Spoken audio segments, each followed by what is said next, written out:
hey, hey, Mr. Epektibo, Kuya Ipe sa Senado. Ang ina ninyong lahat. Stupid. Eto na po tayo kay Mr. Depektibo. Ang sinasabi nila, iaano lang natin ang Team Suka kasi pinagkakalat nila napakalinis. Walang anumang kaso, aayusin ang Pilipinas. Pero yung sarili nila, hindi maayos. Yo, mic check.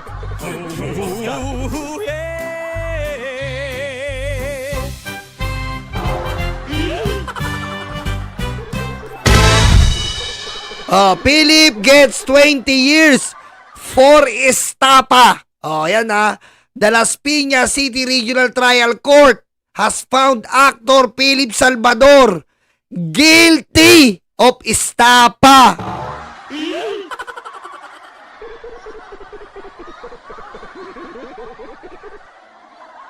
Charges filed more than a year ago by his former girlfriend.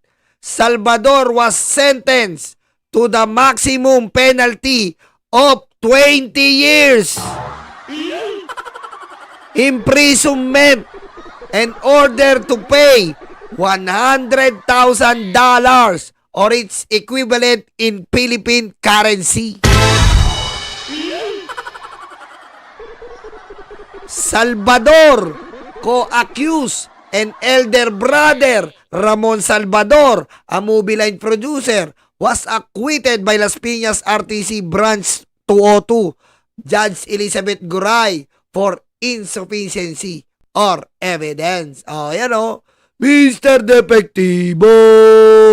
Hey, hey, hey, Mr. Epektibo, Kuya Ipe sa Senado.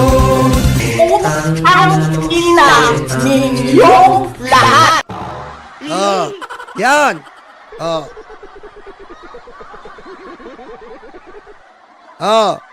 Ayan lang kasi mahirap magsabi yung sinasabi nila.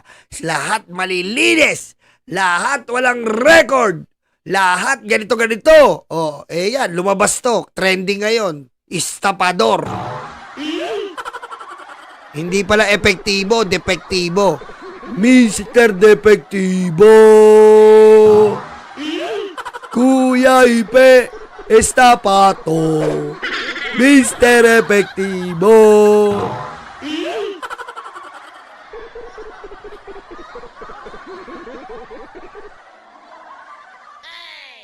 Walang hearing ngayon eh. Wala pong hearing, risked po yung TRICOM. Walang hearing yung TRICOM, di ba?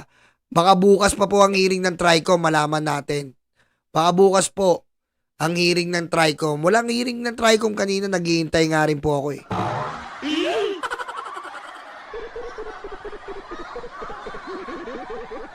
Di ba?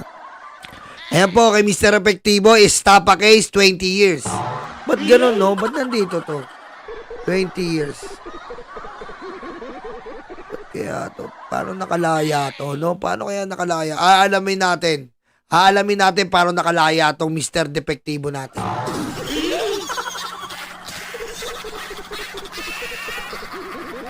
Ha?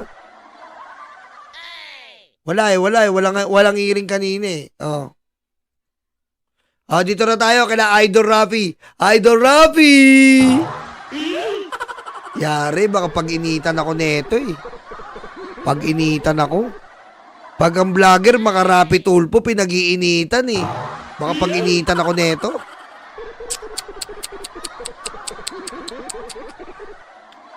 Technicality yung naging ground ng dismissal sapagkat yung mga dapat na hinahanap na attachment na kung saan mag-acquire ng jurisdiction ng COMELEC ay hindi na i-attach. Insufficient in form o kulang sa hinihinging attachment o dokumento. Ito ang dahilan bakit dinismiss ng Commission on Elections o COMELEC First Division ang disqualification case laban sa mga tulfo. Sinabi ng dibisyon hindi na isama ng petitioner ang kopya ng Certificates of Candidacy o COC ng mga respondent na mahalaga upang maberipika ang impormasyon na nakalagay sa petisyon. Dagdag pa nito, hindi rin nabigyan ng kopya ng reklamo ang mga tulfo. Hindi na tinalakay ng COMELEC ang merito ng kaso dahil sa mismong petisyon ay may depekto na. Why this Okay, disqualified po yung nagpetisyon kay syempre yung nakaraang linggo po pinapakalat ng mga DDS Tulfo disqualified hindi naman po sabi ng COMELEC kaya po COMELEC na po yan COMELEC na po yan. Because the marriage kung sa technicality pa lang may problema na. Ang marriage ay dinidiscuss lamang at tinatalakay kung walang issue ng technicality. Ang disqualification case ay isinampa laban sa 5 mga miyembro ng pamilya Tulfo dahil sa issue ng political dynasty at citizenship. Kabilang sa respondent o inireklamo ay ang magkapatid na Ben Tulfo at ACT-CIS Representative Erwin Tulfo na kapwa senatorial candidate. Gayon din si Wanda Tulfo Teo na nominee naman ng Turismo Party List at ang asawa at anak ni Senator Raffy Tulfo.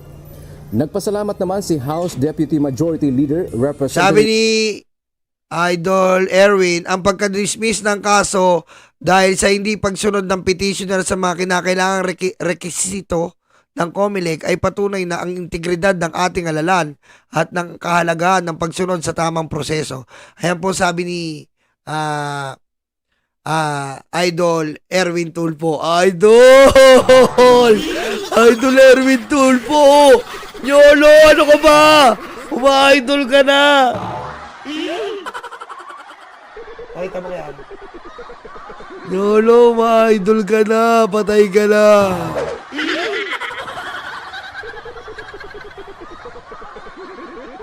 Erwin Tulfo sa pagka-dismiss ng petisyon para siya ay ma-disqualify.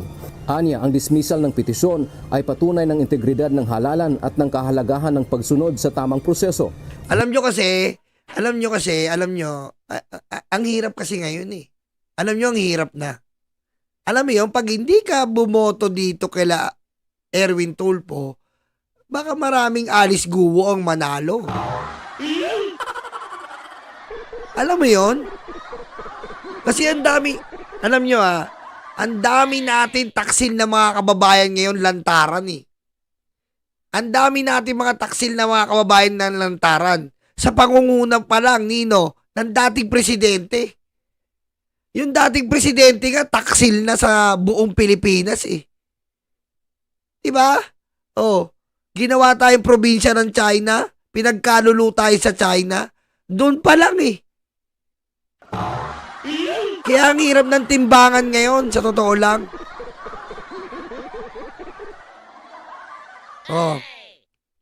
Kaya ang hirap ng timbangan ngayon. Sabi nito, 2 eroplano puno ng Chinese, pinapasok ng anak ni Lito Lapid, 20K ang binayad ng staff ng airport. E di idemanda nyo. Idemanda nyo. Kung may ebidensya kayo, idemanda nyo katulad dito kay Erwin Tulfo. Sinabi nila Amerikano, nag-file sila, i-file nyo. Romeo, good luck good night. Diba? Huwag na tayong huwag kayo magpapaniwala sa bibigyan kayo ng mga vlogger ng ganito. Alam nyo ba, ganito, alam nyo ba? Ano pagtapos ng alam nyo ba? Ay, yung sinasabi ng PCO, idemanda nyo na.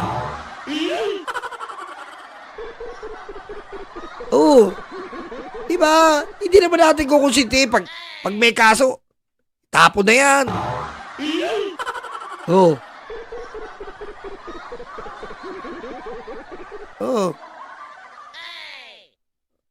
Diba? Hindi yung gaganon. Alam nyo ba na ganito? Nasaan? Ayaw na namin maniwala sa mga chismis lang. Magsawa na kayo mga DDS.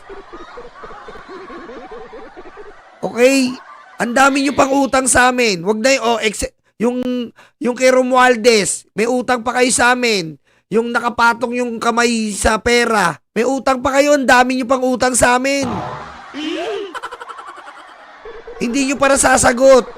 Sagutin nyo muna yon. Na 150 million each congressman, nakapatong yung kamay ni Romualdez sa pera. Ang dami nyo pang utang eh.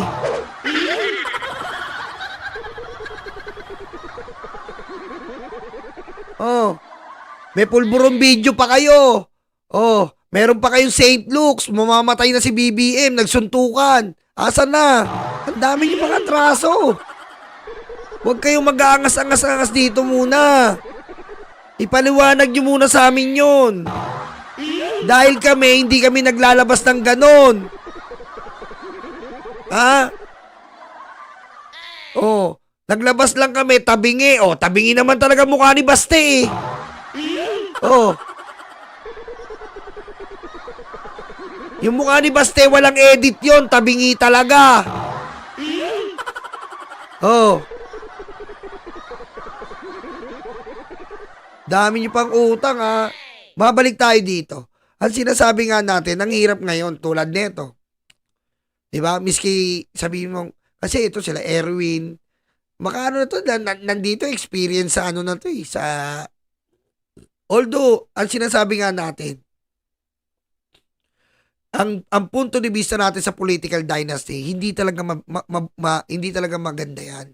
Hindi po maganda ang political dynasty. Pero ang problema natin hindi yung political dynasty. Ang problema natin, yung mga butante natin eh. Ang mga butante natin na hindi talaga marunong bumoto ng tama. Yun ang problema natin eh. Oh, alisin natin yung political dynasty. Wala tayong binoto political dynasty. Pero binoto naman natin katulad nila Duterte. Wala pa rin. Ganun pa rin.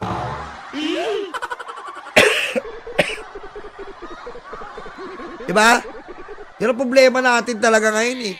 Nahaluan pa tayo ng mga moderno makapili na binibenta ang sarili sa China. Paano mo nasabi? Pinakita ko sa inyo yung PDP. Yung PADAPA party list. Nakipag-alyansa saan? Sa China, CCP. Pero galit na galit kila Castro sa komunista. Ang gusto lang nila, international komunista.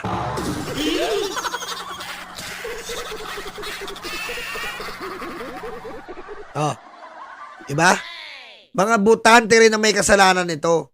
Kaya ako, sabi ko nga sa inyo, hindi sa inaano kayo ha. Hindi sa ayoko ipaboto sila Tulpo. Nandito na to eh. Anong gusto natin? Eto si Tulpo na nagsabi na, tawag dito, na nagsabi na nagpa-Amerikano siya kasi parang mabuhay siya. O sa mga Chino. O, sa presidente nating nagpaka-Chino. Pinipilit magpaka-Chino. Buong tiwala rin ito sa paninindigan sa kalayaan at pagiging patas ng COMELEC. Samantala, ayon kay Chairman George Erwin Garcia, maaari pa namang muling ihain ang petisyon. Pwede namang ayusin ang kulang o nakitang depekto. Dagdag pa ni Garcia, ang disqualification case naman ay pwedeng isampa kahit tapos na ang halalan basta hindi na proklama ang nanalong kandidato. Hindi naman nangangahulugan na permanente yung dismissal na yan. Kung ano man yung remedyo na gustong i-avail nung petitioner, nasa kanya pa rin po yan. Madami naman pong option pa na available para po sa kanya at yung mga iba pang magpipetisyon. Sa ngayon ay may isa pang disqualification case laban kay Representative Erwin Tulfo sa COMELEC, kaugnay pa rin sa paglabag sa political dynasty at libel conviction nito. Dante Amento, UNTV, News and Rescue. O yan, abangan natin kung magpo-proceed yung dismissal or disqualification ni Erwin Tulfo. Okay? Kasi number 1 si Erwin ngayon. Ang hirap tibagin nito. Number 1 po yan, sabi ko sa inyo. Nung pumunta nga kami ng Pasay na, eto na, hindi ko pa nakikwento sa inyo, pumunta kami ng Pasay. Grabe, nakita sila Tulfo. Sir Rapi, salamat po, Sir Rapi. Laging pag Tulfo, tingin talaga Rapi Tulfo eh. Kaya ganun.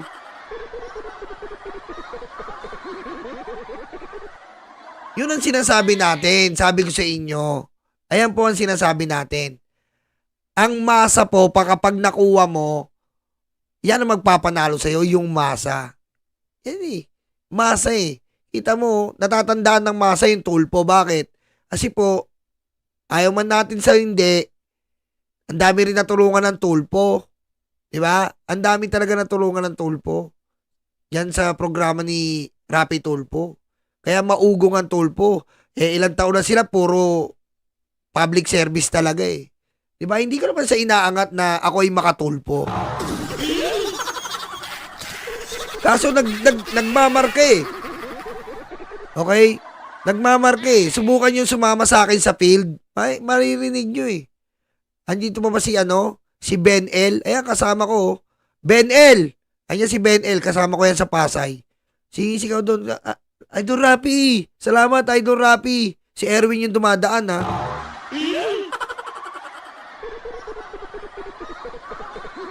Sa Iloilo, ganun din.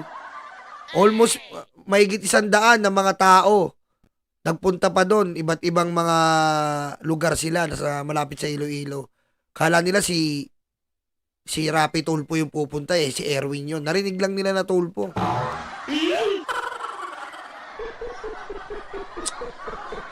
Mahirap na gibayin eh.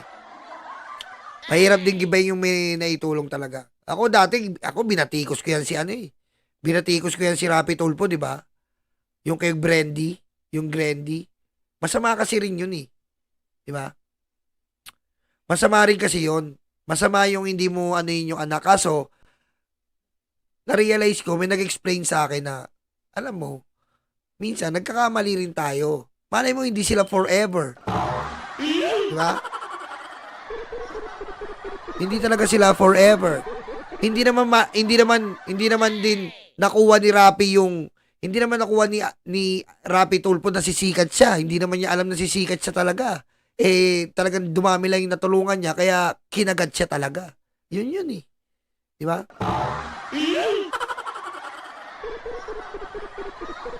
Di ba? Sa tingin nyo?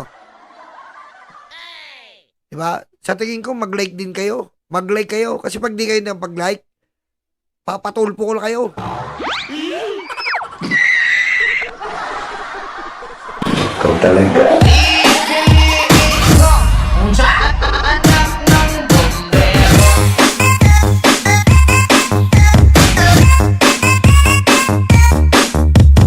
Guo Jia,出席Xi Jinping Nabibisit na ako sa inyo eh. Araw-araw na lang. Puro kayo nakanganga. Nakanganga lang na nakanganga. Pag-like muna kayo bago kayong umanga. Talaga. Bagal lang like natin eh.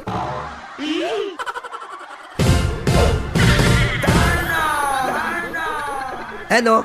Nandiyan si Ben L. Ayan, Ben L nandiyan kabayan. Kasama ko yan sa Pasay.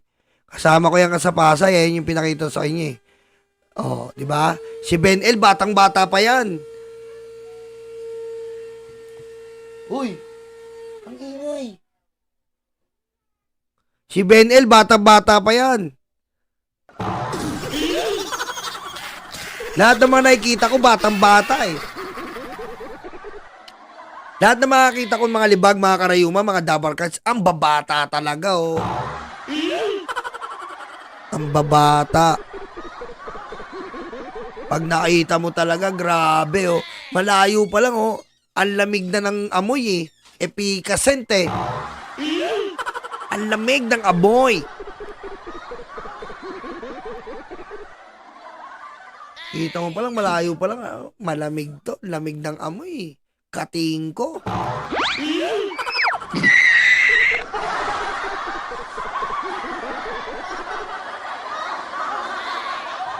Ayan, no? Si Ben L. Oh. Love you too, Ben L.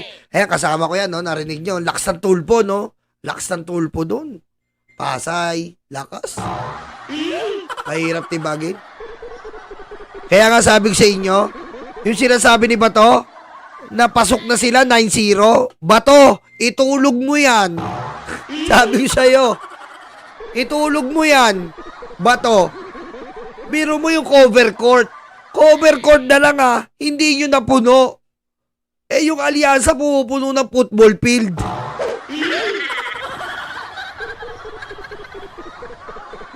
Tama, Randy Aris. Kasi hindi, alam mo hindi naman sinasabi ko sa inyo magtutulpo ako. Kasi ina-analyze ko eh. Ina-analyze ko eh. Etong Tulfo, may ugali sila eh. May ugali. Pero pagdating sa pagtulong sa tao, nandun natulungan talaga eh. Diba? Nag-process yung tulong. Talagang tumulong. Kesa naman sa ibang politiko, putik kita mo eto lang po. May sasabihin ako sa inyo. Pasensya na kay Susi. Ayan kay Susi. Sa admin namin si Susi. Nangangailangan siya ng malaking tulong. Ilang politiko na ang nilalapitan ni Susi. Kaya in realidad ko po sinasabi sa inyo, ilang politiko na po ang nilalapitan ni Susi dyan, yung admin ko, head admin ko, isa sa head admin natin, si Susi. Dahil may sakit yung tatay niya. Oh, ang hirap. Nire-request pa siya ng letter. Oh. Ganun po eh. Bumasi tayo sa realidad ng buhay. Eh si Tulfo, pag pumunta ka doon, talagang andyan yung tulong na. Automatic. Pinapakita talagang tulong. Oh. Eh ngayon, tignan mo si Susi, hirap na hirap oh. Hirap-hirap magpuproduce ng pera ngayon. San-san namin nilalapit? Ang hirap.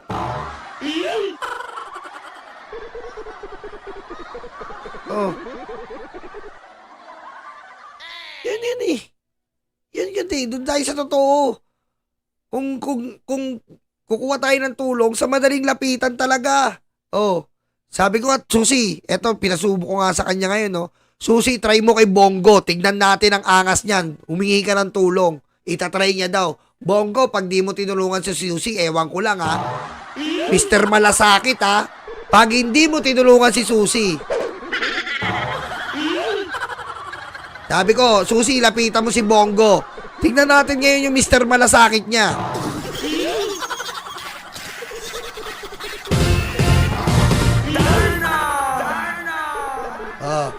Yun tayo, sa totoo tayo. Sa mga totoong ano talaga, di ba? Kami ang bumbero ng Pilipinas, mabayaning tagapagligtas. Ang paglilingkod sa amin ay likas. Ang bumbero ng Pilipinas, kami ang bumbero ng Pilipinas, mabayaning tagapagligtas. Ang paglilingkod sa amin ay likas. Ang bumbero ng Pilipinas, ang bumbero ng Pilipinas, ang bumbero ng Pilipinas, ang bumbero ng Pilipinas, ang bumbero ng Pilipinas. Para sa mga maralita, may puso, may tapang, may Diyos. Para sa mga maralita, may puso, may tapang, may Diyos. Para sa mga maralita, may puso, may tapang, may Diyos. Para sa mga maralita,